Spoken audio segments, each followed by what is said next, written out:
That is what I want to help you with in today's episode, is to help you change your perspective so that imposter syndrome doesn't have such an ironclad grip on your psyche.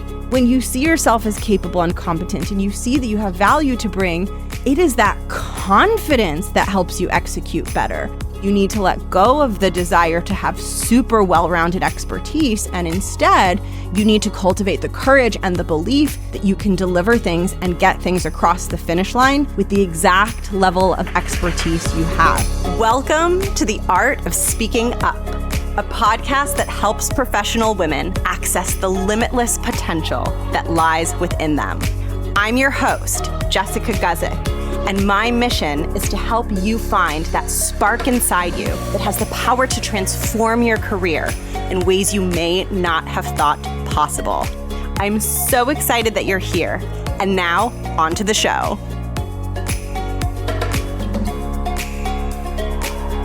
Welcome to the show. Thank you so much for tuning in. My name is Jess. I'm the host and creator of the Art of Speaking Up podcast, and I am also a coach for women who work in a corporate or 9-to-5 role, and I am here to help you find your voice and build confidence and really create a career that you feel super proud of and that brings you lots of fulfillment and satisfaction.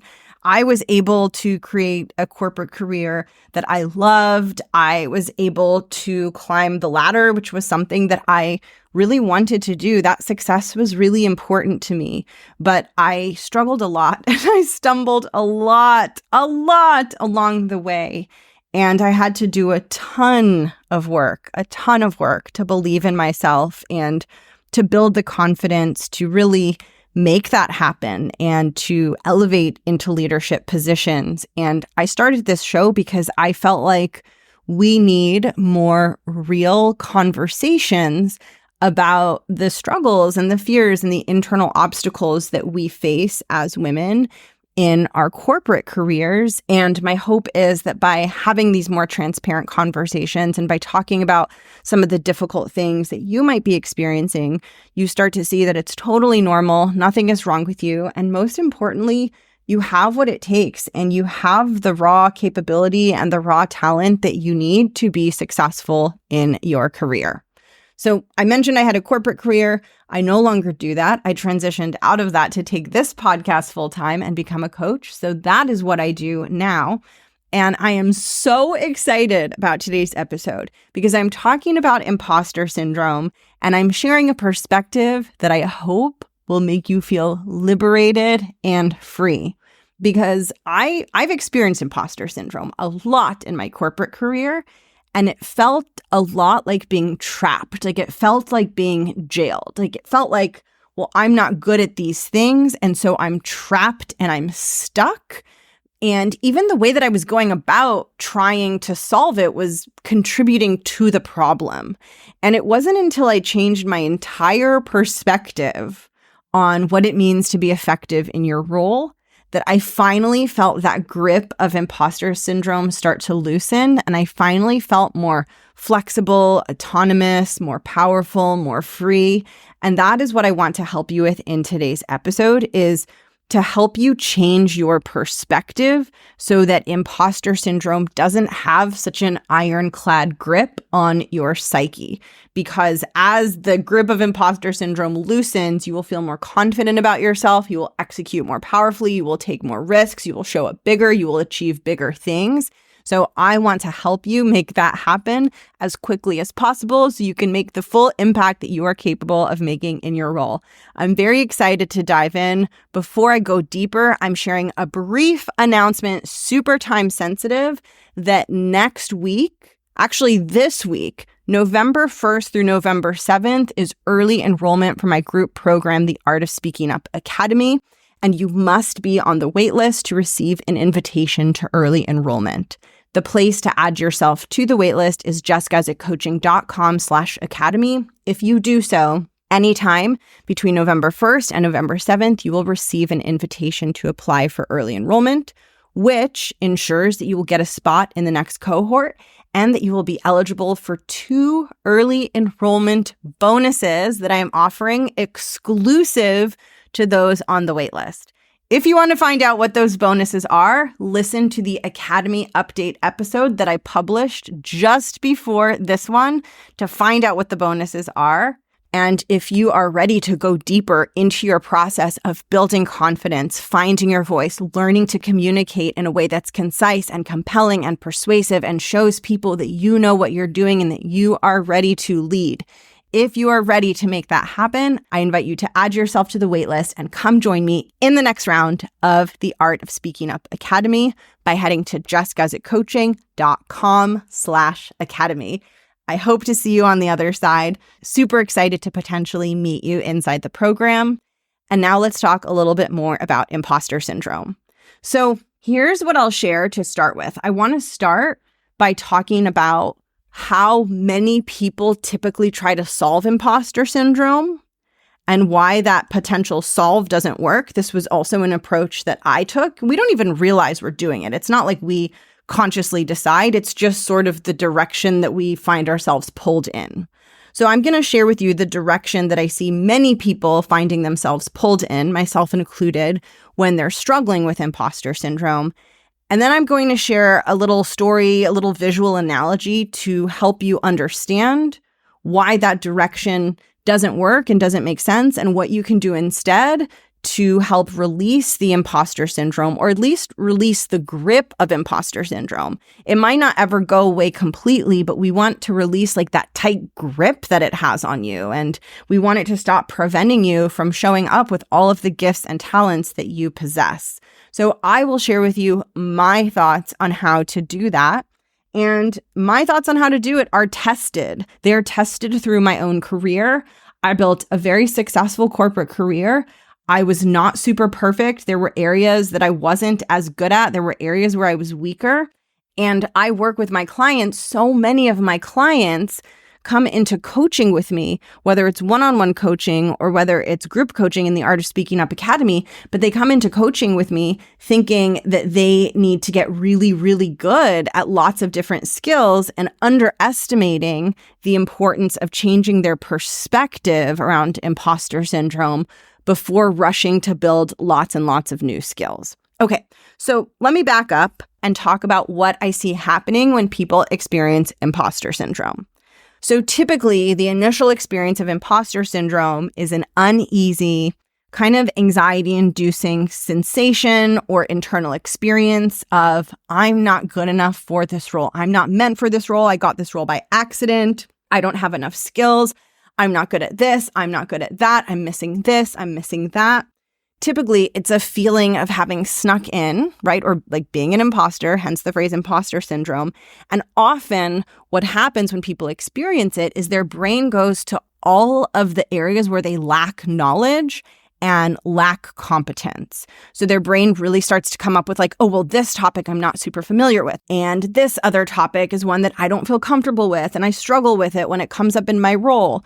So their brain focuses on areas where they're lacking knowledge or they're lacking prior experience, or just the areas or parts of their job where they don't feel as skilled, the parts that feel harder for them, the parts where they feel quote unquote bad at it. So typically what I see happen, and I really want to talk you out of this, really. So I hope that you'll take this to heart. But typically what I see happen is people say, okay, I have this feeling of imposter syndrome. I feel like I'm not qualified for this role and I'm going to be found out. And there are all of these skills and knowledge gaps that I have. Maybe if I fill those knowledge gaps and I attain those skills, the imposter syndrome will go away. So what I need to do is better myself. I need to get good at that skill, and I need to read that book and go to that conference and work on that capability. And then my imposter syndrome will go away. Now, this can feel really compelling, and this can lead you to overinvest your energy in building skills. And listen, I'm not saying that skills aren't important. Part of what I do is teach skills and help you and help my clients develop skills. But there is a difference between the foundational skills that you need to do your job really well versus trying to develop all of the skills, every single skill, having an expectation that you should be good at everything and thinking that if there's one area of your job or two areas of your job or three areas of your job that you don't feel as good at, that in order to succeed, you need to become really, really good at those things. And what happens is you put a lot of focus into the areas that aren't your natural strengths, that don't make you feel super confident, and you neglect to have the impact that you could have had if you were to just focus on having a really big impact with the foundational skills that you do have. So I want to share an analogy or a little bit of a story to help you understand this. This is how I think about this, and this has freed me so much. I want you to imagine that you live on an island. This is going to be a very random scenario, but I want you to imagine that the way that you help the islanders is that you sift through sand and you remove the rocks from the sand so that the sand can be turned into mud and used to build shelters and fortresses. I've been watching a lot of Survivor, so this is where my brain is going. So I want you to imagine that this sifting of the sand and removing all of the rocks and all of the hard objects and shells and sticks from the sand is a very valuable skill that you contribute to the island. And the way that you do the sifting is that you have this bucket, and the bucket that you have has tiny holes all along the bucket. So you fill up your bucket with sand, and the sand drops out of the bucket, and then all of the rocks and twigs and, objects that were in the sand stay in the bucket because they don't fit through the tiny holes. So you sift through the sand. I want you to imagine the sand like falling out of the holes beneath the bucket. And then you discard the rocks and the solid objects that are in the sand. And you are really good at this. You are the go-to person on the island who does this. And people are so happy that you are able to show up and help them with this. And because you're able to show up and help them with this, they're able to take that sand and turn it into mud and build all kinds of valuable things. Okay, so now one day, you're sifting your sand, you're doing your thing, and all of a sudden you see, let's say, Billy Bob. You see Billy Bob getting water from the water well. And you see Billy Bob bringing that water to everyone on the island. And everyone's like so excited about this water. And everyone's like, wow, Billy Bob, like, thanks for getting us so much water. How do you do it? How are you carrying the water to us so quickly? And Billy Bob says, oh, well, my secret is that I have this bucket, so I can move lots of water from point A to point B and bring you all lots of water in not a lot of time using my bucket. And everyone's like, wow, Billy Bob, you're amazing. Okay, you look at Billy Bob and then you start to feel insecure. And you're like, what? Like, I don't know how to do that. I don't know how to bring water to the island. Look at Billy Bob. Like, look at what he's doing. He's so good and he's getting all of this recognition and he's helping everyone. And I don't even know how to do that. I'm not good at that. And you take your bucket and you're like, I want to bring water to people. I want to be good at that too. I can't have things that I'm not good at. So you take your bucket that you use to sift the sand and you go to the water well and you're like, okay, I'm going to go to the water well and I'm going to bring water back. And so you fill up your bucket and you start to bring the water back and the water is dripping, dripping, dripping because your bucket has holes in it. And by the time that you get back to where everyone is, your bucket is empty. And you're like, oh shoot, my bucket is leaking. Okay, I have to walk faster. So you go again to the water well, you fill up your bucket with water, and this time you power walk back because you're like, I don't want all the water to drip out of my bucket. But you still can't get the bucket there fast enough. So you go back again and you're like, this time I'm going to jog. I'm going to run. So you fill up your bucket with water, you run back to where everyone is on the island. And because you ran, you managed to maybe keep 1/10 of the water from leaking out of the bucket, and you quickly spill out that tiny amount of water that you were able to carry back from the water well. You're sweating, you're panting, you're tired, but you're like, okay, I at least got some. And then you're like, you know what? This would be a whole lot better if I could plug the holes in my bucket. If I can just plug the holes in my bucket, then I'll be really good at getting this water. And so you spend an entire day plugging the holes in your bucket. Meanwhile, you have stopped sifting sand. So all of the sand that you used to sift for all of the people on the island, you've stopped doing that. And you were the only one that had this special bucket. And you've now spent all of your time trying to plug the holes in the bucket. You finally plug the holes in the bucket. You go over to the water well. You try to bring over some water. It works a few times, but then the bucket starts leaking again and not working well. And all of a sudden, a few days have gone by and you haven't been sifting sand and you haven't been super successful at bringing back water. You've brought back some water, but you had to put so much effort into figuring out how to get the water over that you lost a lot of time that you could have spent just sifting sand and doing what you already know how to do and doing what you're good at. And through this process, you're not feeling great either. You used to feel really confident showing up and sifting sand, and you stopped doing that and started working on something that feels really, really hard for you that you're not able to do as quickly and as effectively. And so you're feeling tired and you're feeling a lack of satisfaction.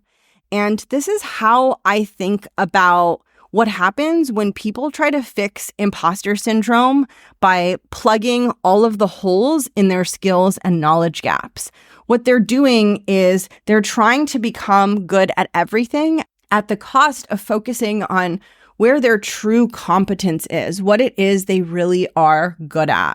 This was something that I did in my corporate career. I was strong at storytelling. I was strong at communication. I knew how to speak the language of executives and be compelling and make a compelling business case. I was really good at that, but I wasn't as good at the analytical and financial side of things. And part of that was because I was in a very business-oriented field and I had gone to law school. So my graduate degree training was just really, really different and not quantitative at all.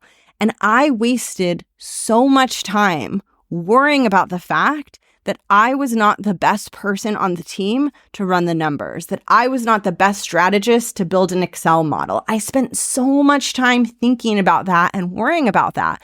I spent so much time worrying about the water well and worrying about how my bucket was leaky and how I couldn't bring back water super quickly from the water well.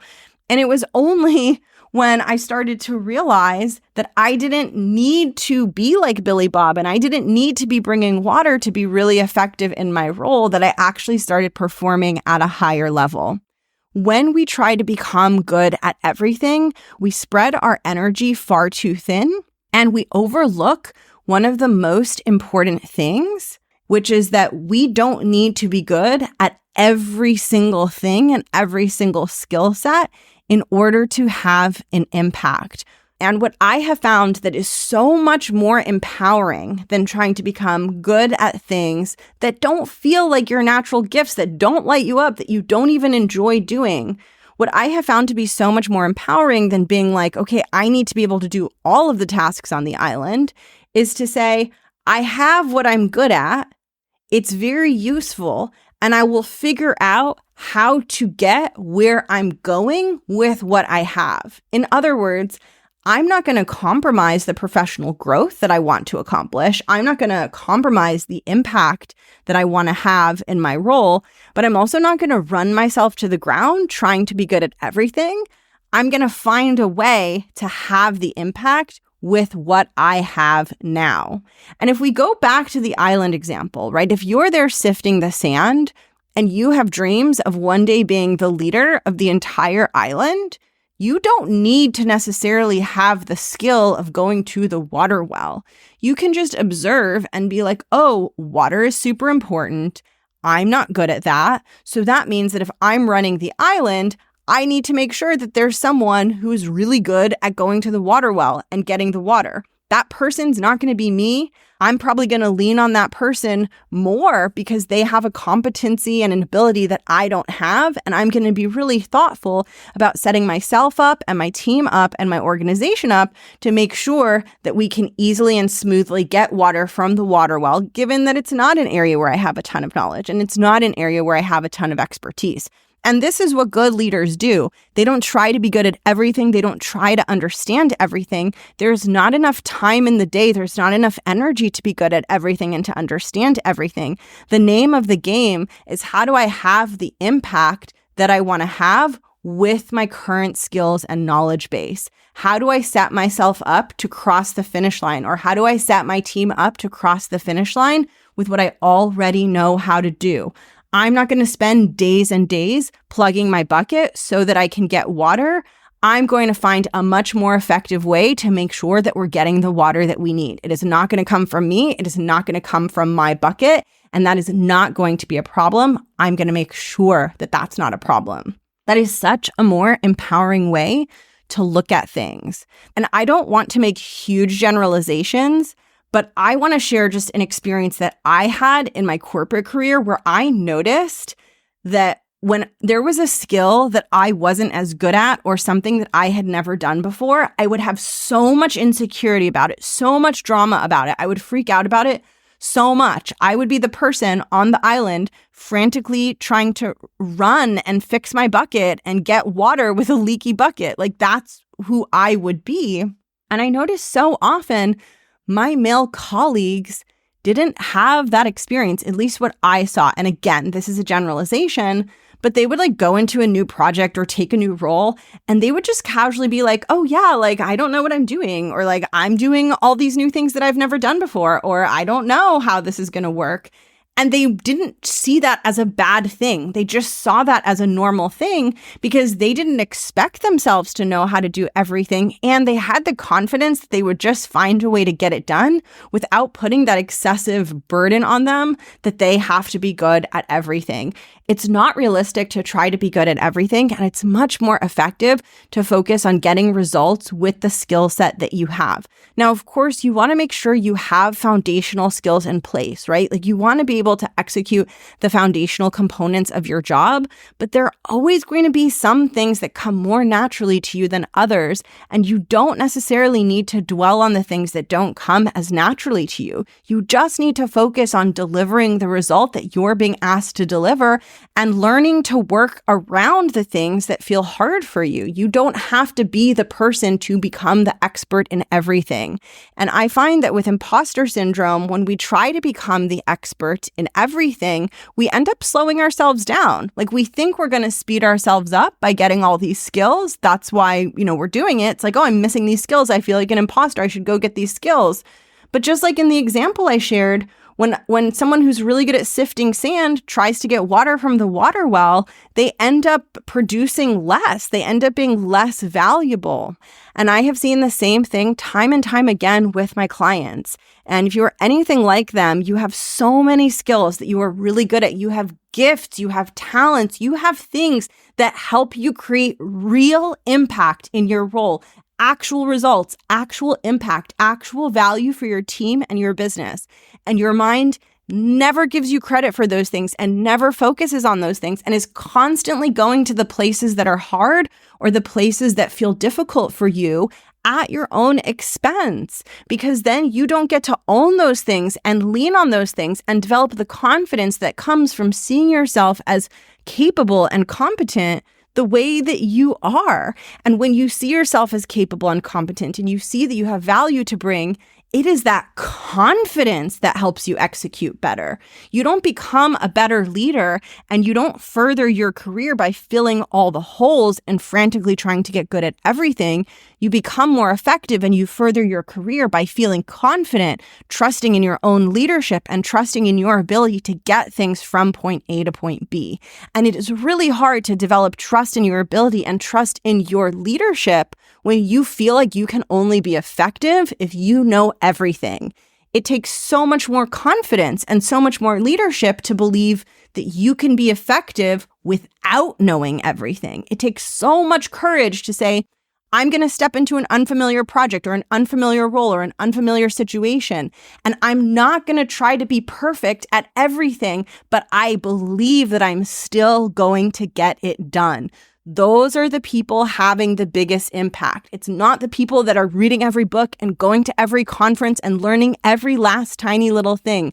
those people are not the people having the biggest impact. They're not the people getting the promotions. It's the people that are willing to go in and believe that they will find a way to get it across the finish line without frantically having to be perfect at every little thing. It is truly a mindset shift, and it is learning to trust in your own leadership and learning to let go of the need for expertise and the need for perfection. You already have expertise. Whatever expertise you have is enough. You don't need more expertise. Now you need more confidence and leadership, which means you need to let go of the desire to have super well-rounded expertise. And instead, you need to cultivate the courage and the belief that you can deliver things and get things across the finish line with the exact level of expertise you have, that you can be resourceful, that you can problem solve, that you can find people to help, that you can troubleshoot, that you can do whatever is necessary to deliver results for your company or your team without you having to be a master of all skills. This is truly what changed the game for me in my career, is finally just letting go, like letting go of this desire that I have to be good at everything and perfect at everything, and realizing I'm here to get things done, and all I have to do is find a way to get those things done. And no one's going to care how, right? No one's going to care how I got it done. They're just going to care about the end result. Leaders are really good at getting to the end result without demanding perfection of themselves.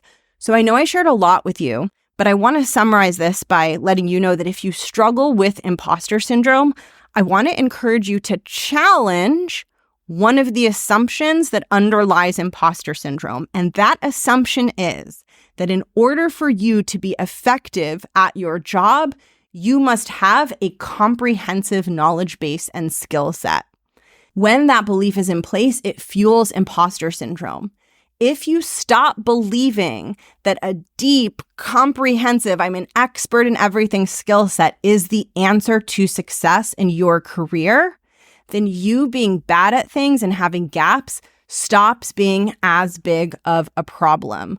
Underlying imposter syndrome is the belief that you need to know everything. So rather than you taking that belief as true and trying to know everything and be good at everything, I'd much rather you focus your energy on dismantling that belief and gathering evidence to help you build up a new belief, which is that effectiveness doesn't come from having all of the bazillion skills. Effectiveness comes from being confident in who you are. That will take you so much farther than any incremental skills that you are thinking that you need to build in order to have the impact that you want to have. Thank you so much for tuning into today's episode. It is such an honor and a pleasure to have you listening. As a reminder, if you want to get a spot in the next cohort of the Art of Speaking Up Academy, make sure to add yourself to the waitlist by going to jessguzikcoaching.com/academy. Those on the waitlist will be getting an invitation to enroll, and you can enroll between November 1st and November 7th and qualify for a couple of really exciting bonuses. Listen to the episode that I just dropped all about the Art of Speaking Up Academy to find out what those waitlist only bonuses are.